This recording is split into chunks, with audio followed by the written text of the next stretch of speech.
Hello friends, I am Dilip Kordiya, NLP life coach. આપણે last વિડીયોમાં જોતા હતા કે નેગેટિવિટી બહુ આવી જાય છે તો એના માટે શું કરવું જોઈએ.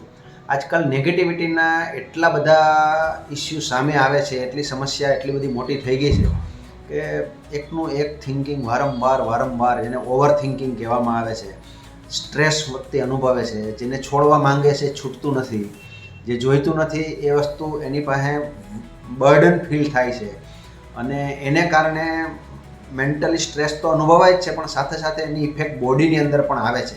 આવી હાલત આપણી અત્યારે થઈ ગઈ છે અને આ હાલતની અંદર આપણે શું થાય છે તો કે ભાઈ આમાંથી બહાર કેમ નીકળવું, એનો હવે રસ્તો નીકળતો નથી. એમાંથી બહાર કેવી રીતે નીકળવું એનું કંઈ સૂચતું નથી. દરેક વ્યક્તિ અલગ અલગ, તમે પોતે પણ ઘણા બધા પ્રયત્ન કરી રહ્યા છે. કોઈ સારું પુસ્તક વાંચે, કોઈ પોઝિટિવ વિડીયો જુએ, કોઈ મેડિટેશન કરે, કોઈ યોગા પ્રાણાયામ, આવું આપણે ઘણું બધું ટ્રાય કરીએ છીએ અને આવું બધું કર્યા પછી પણ આપણને એ નથી થતું અથવા તેમાંથી આપણે બહાર નથી નીકળી શકતા. આવી આપણી પરિસ્થિતિ છે. હવે આવું બહાર નીકળવા માટે શું કરવાનું અથવા તો શું કરીએ તો નીકળી શકાય, આના માટે આપણને NLP બહુ ખૂબ જ હેલ્પફુલ થાય છે.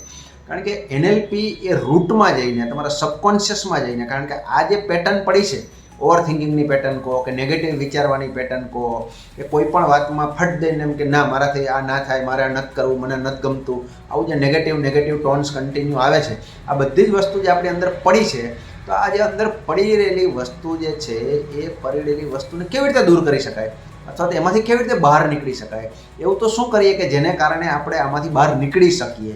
તો NLP આપણને ખૂબ જ સારી રીતે હેલ્પ કરી શકે છે.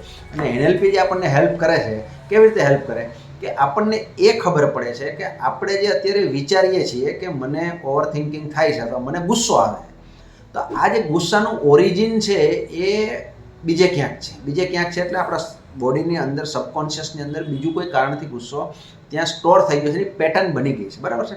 એટલે એ છે બિલીફ સિસ્ટમની પેટર્ન બની છે. અને જે બિલીફ બની છે એ બિલીફને કારણે મને ગુસ્સો આવે છે. કોના કારણે ગુસ્સો આવે છે? છેલ્લા વિડીયોમાં જોયું હતું આપણે, બરાબર છે, કે શેના કારણે ગુસ્સો આવે છે. તો એવી એક આપણી બિલીફ જનરેટ થઈ ગઈ છે.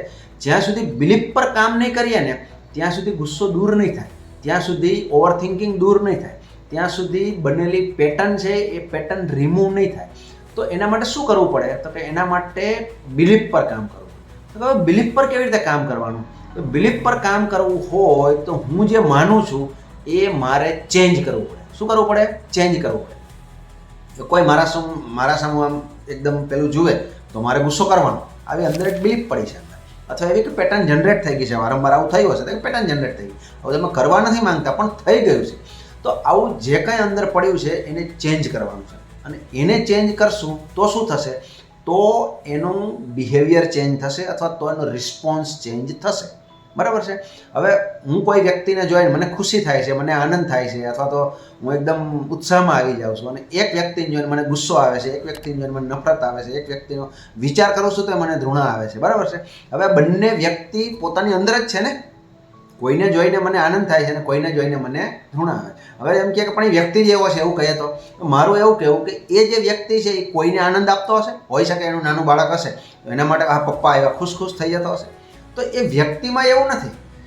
આપણી અંદર કોઈ વસ્તુ એવી ફિટ થઈ ગઈ છે અથવા તો કારણ જવા દો, એ રાઈટ કારણ હોઈ શકે, રોંગ કારણ હોઈ શકે, એની ચર્ચા નથી પડતા, પણ એ આપણી અંદર બેસી ગયું છે. તમે જે વ્યક્તિને નફરત કરો છો, તમે જે વ્યક્તિને ધૃણા કરો છો, તમે જે વ્યક્તિને લઈને અનલાઇક અથવા તો બેડ ફીલ કરો છો, એ કોઈના કોઈ માટે ગુડ ફીલવાળી વ્યક્તિ હશે તો કે હા હોય. એની પત્ની માટે હોય, એના પતિ માટે હોય, એના બાળક માટે હોય, એના બાપ માટે, કોઈ બી XYZ તમે રિલેશન લઈ શકો, એના માટે ખુશ, એનો ફેસ જોઈને ખુશ થઈ શકે છે, બરાબર. તો આપણે કેમ ખુશ નથી થતા? કે આપણી અંદર એ પેટર્ન જનરેટ થઈ ગઈ છે. હવે એને આપણે પેટર્ન બનાવી રાખીને કોઈ કારણ નથી. એવી ઘણી બધી પેટર્નો ભેગી કરીને આપણા પર એક લેયર બની ગયું છે ને એ લેયર છે નેગેટિવિટીનું. શેનું લેયર છે? નેગેટિવિટીનું લેયર બની ગયું છે. અને એના કારણે આપણે સતત નેગેટિવ થિંકિંગ કર્યા કરીએ છીએ. તો શું કરવું પડશે? અંદરનું તંત્ર બદલવું પડશે. તો અંદરનું તંત્ર બદલવું એટલે શું? તો કે બિલીફ સિસ્ટમ બદલવી પડે. તો બિલીફ સિસ્ટમ બદલવા માટે શું કરવું પડે? એકદમ તરત જ બિલીફ સિસ્ટમ બદલી જશે? તો કે નહીં. તો બિલીફ સિસ્ટમના ઓરિજિન સુધી જવું પડશે. ક્યાં સુધી જવું પડશે? બિલીફ સિસ્ટમ જનરેટ કેવી રીતે થાય એ શોધવું પડશે. અને જો એ શોધશું તો 100% આપણે એમાંથી બહાર નીકળી શકશું અને આપણે ઓવર થિંકિંગમાંથી, સ્ટ્રેસમાંથી, નેગેટિવ થિંકિંગમાંથી, ગુસ્સામાંથી આપણે બહાર નીકળી શકશું. પણ આપણે નેક્સ્ટ વિડીયોમાં જોશું કે બિલીફ સિસ્ટમને ચેન્જ કેવી રીતે કરી શકાય, શું કરીએ તો આપણી બિલીફ સિસ્ટમ ચેન્જ થાય, આવતા વિડીયોમાં જોશું. જો આ વિડીયો તમને સારો લાગ્યો હોય તો તમે સબસ્ક્રાઈબ કરો, શેર કરો, લાઈક કરો, કોમેન્ટ કરો, ક્વેશ્ચન કરો. તમારા ક્વેશ્ચનના જવાબ હું તમને આપીશ અને એ પ્રમાણે વિડીયો બનાવીશ. Thank you very much.